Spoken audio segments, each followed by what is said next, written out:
Perencanaan keuangan. Mengelola keuangan dengan cerdas. Ini Pak Rudi.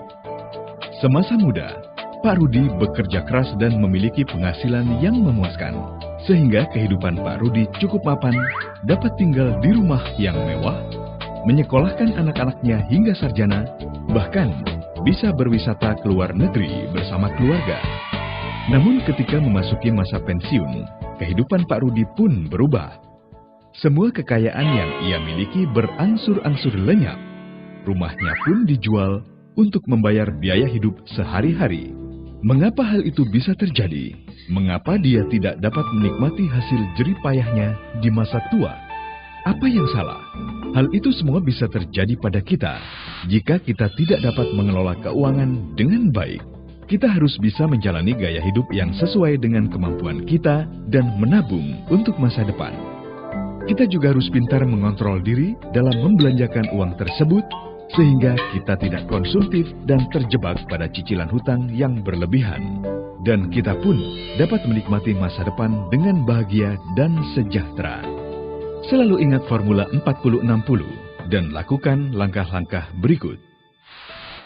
Tinggalkan kebiasaan buruk menabung dari sisa. Mulai sisihkan di awal terlebih dahulu dana masa depan sebesar 10% hingga 20%. Cadangkan untuk melindungi diri dari berbagai musibah dengan proteksi asuransi sampai dengan 10%. Pastikan dana pendidikan atau uang sekolah telah dipersiapkan hingga 15%.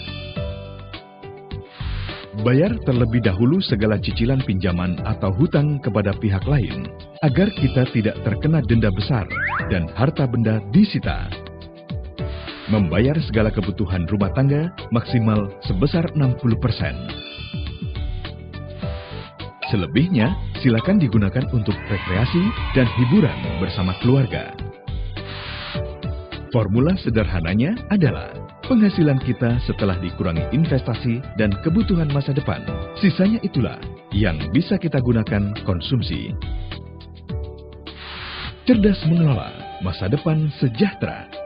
Sikapi uang dengan bijak. Otoritas Jasa Keuangan, lembaga pengawas industri jasa keuangan yang terpercaya.